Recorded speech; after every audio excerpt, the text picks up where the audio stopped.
In a high-stakes chase, a professional getaway driver and his accomplice are pursued by armed men, culminating in a violent shootout that costs his partner's life. With nowhere left to run, the driver makes a desperate dash for the Mexican border, carrying a trunk full of illicit cash. He crashes through the border, only to be apprehended by corrupt Mexican police, led by Vasquez, who quickly discover the massive fortune in his vehicle. Unbeknownst to them, American Mafia boss Frank, the true owner of the money, has sent his enforcers to track them. The driver is swiftly sent to El Pueblito, a notorious Mexican prison. El Pueblito is not just a prison. It's a sprawling, lawless shantytown within walls where drugs, prostitution, and violence are rampant. Money is the ultimate authority, and only the strong survive. The driver, now simply called Gringo, quickly observes the prison's brutal ecosystem. He swiftly adapts, understanding the flow of power and commerce. Soon a U.S. consulate official appears, seemingly interested in the Gringo's case, but clearly driven by the scent of money. The prison itself is ruled with an iron fist by Javi, a ruthless drug cartel boss who treats El Pueblito as his personal kingdom. Amidst the squalor, the Gringo's attention is drawn to a beautiful woman. The next day, he encounters her young son, a boy known as Kid, who lives in the prison with his mother. The Gringo observes Kid's daily life, a stark contrast to his own hardened existence. One day, Kid is embroiled in a heated dispute with other children. Suddenly, he grabs a sharp metal spike and begins to stalk Javi. The Gringo realizes Kid's desperate motive: to save his own life. Kid believes he must kill Javi, who needs Kid's liver for a transplant. Meanwhile, the suspicious consulate official is not only tracking the Gringo, but also making contact with Frank's enforcers, hinting at a wider conspiracy. Later, Kid's mother approaches the Gringo, expressing her profound gratitude for his subtle interventions that have protected her son. The Gringo's precarious existence is further complicated when corrupt Mexican police officers arrive at the prison specifically looking for him.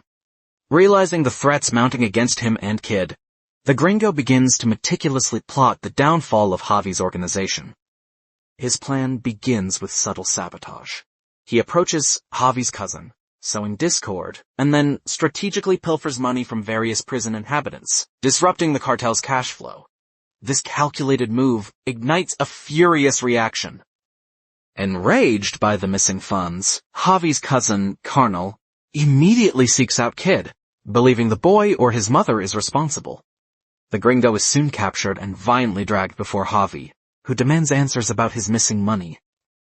During this tense confrontation, the consulate official again attempts to speak with the Gringo, his motives still unclear.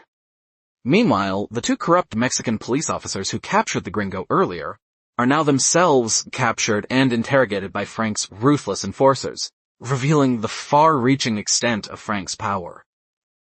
Javi, frustrated by the lack of information about his missing millions, resorts to extreme brutality. He orders the torture of his own men, cutting off their toes to extract information. He expects the Gringo to break under pressure, but the Gringo remains defiant. Finally, the Gringo reveals his true identity and his electrifying motive.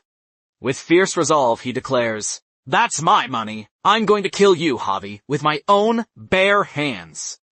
This explosive declaration sparks an all-out riot, transforming the prison into a brutal battlefield. As the prison descends into utter pandemonium, Javi, fearing for his life, attempts to eliminate the Gringo amidst the chaos. The escalating violence reaches a tipping point, forcing the Mexican government to intervene and announce the impending closure of El Pueblito prison, a desperate measure to restore order. Seizing the opportunity, the Gringo acquires a fake passport and orchestrates his escape from the besieged prison. His mission now clear, he heads back to the United States. Not to flee, but to confront the American Mafia boss, Frank, and settle the score once and for all. Back in El Pueblito, doctors are secretly brought in for Javi's illicit organ transplant, intended for Kid. The Gringo, now outside, anticipates Javi's moves and begins systematically eliminating the assassins sent by Javi to silence loose ends. The Gringo devises an elaborate trap to lure Frank out of hiding. Knowing Frank is desperate for a ship to transport his drugs, the Gringo creates a false lead.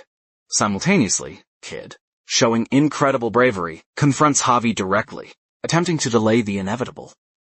Disguised as a wealthy shipping magnate, the Gringo approaches Frank, offering the perfect vessel. While Frank is distracted by a complex puzzle, the Gringo incapacitates him, finally bringing the mafia boss to justice and reclaiming his stolen money. With Frank dealt with, the Gringo races back to Mexico to rescue Kid and his mother. El Pueblito is now completely surrounded by police, but Javi, despite the chaos, is determined to proceed with the organ surgery. The Gringo, using a stolen prison guard's badge, slips effortlessly back into the besieged prison. Navigating the pandemonium, the Gringo finds Kid and his mother, ensuring their safety.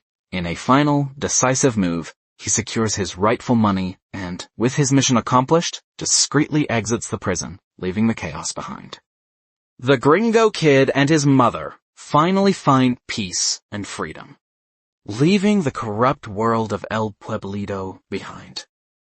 This is a story of a man who, despite his criminal past, found a reason to fight for something more than just money, proving that even in the darkest places, a flicker of humanity and justice can prevail.